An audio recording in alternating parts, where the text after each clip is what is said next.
I'm Sophie Koala, MPP for Kingston and the Islands, and I'm here today with another Conversations with Sophie taping.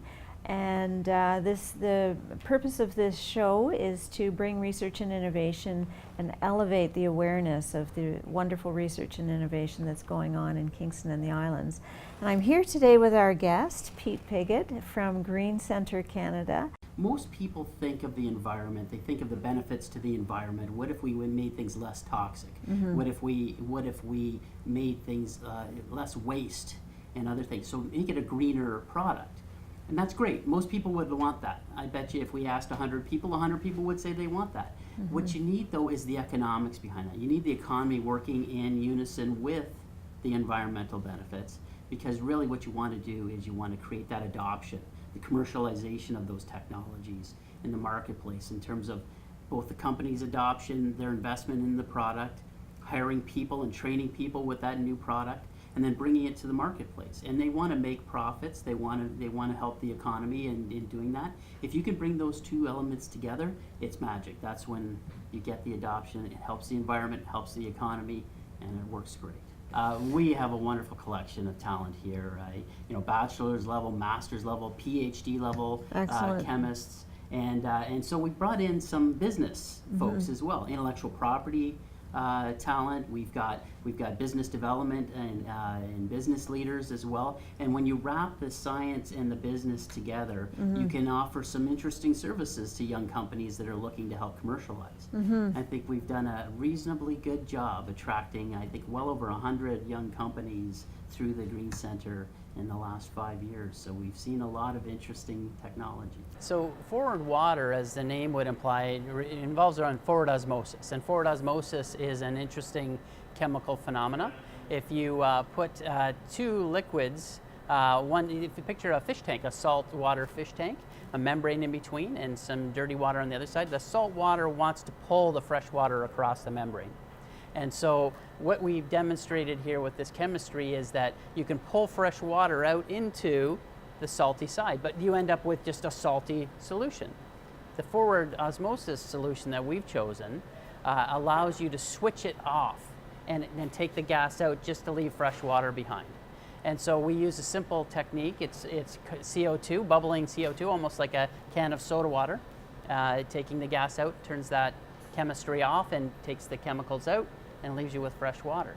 And so Forward Water is a company that we've spun off. Actually, it was discovered here at Queen's University, and Dr. Philip Jessup, who's the laboratory director here in our facility, was one of the principal investigators to the forward osmosis technology.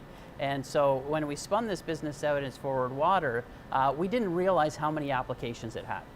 And so it can tackle a number of different things. You think about mining waters, or you think about agriculture waters, oil and gas waters, industrial waste waters, could be pharmaceutical contaminated water, or fertilizers, or inks and dyes. So anything that's contaminated water, it will pull that fresh water out of the contaminated side and leave you with a concentrated side and a freshwater side. Innovation Park is an amazing, it's a cluster. It's a cluster of like-minded organizations.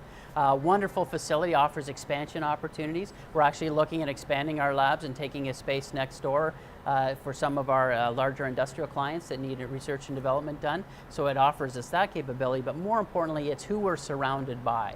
And so you think about Queen's University, which I mentioned earlier, they have operations here within Innovation Park. We've got Southern Ontario Angel Network as a funding partner that's here. Launch Lab is here, which is an incubator accelerator that the Ontario government works with under the Ontario Network of Entrepreneurs. We've got other like-minded institutions like Enviro Innovate and Enviro Ambient that are looking to attract businesses here to Kingston. And so if you can imagine this cluster of like-minded organizations being able to bring small business in and assist them in growing their business, helping commercialize their business, and ultimately make them successful. I'm here with Preeti, and she's a researcher here at GreenCentre Canada, and she's going to be talking to us a little bit about what this piece of equipment will do.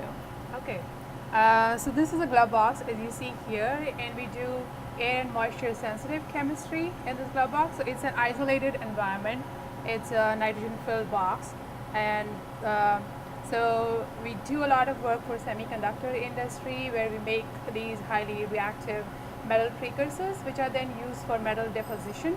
So all that work is done in the glove box on a smaller scale, and then obviously we can do it on the schlenk line outside. Okay, that's great. So what would be the application that you would typically use in this piece of equipment for?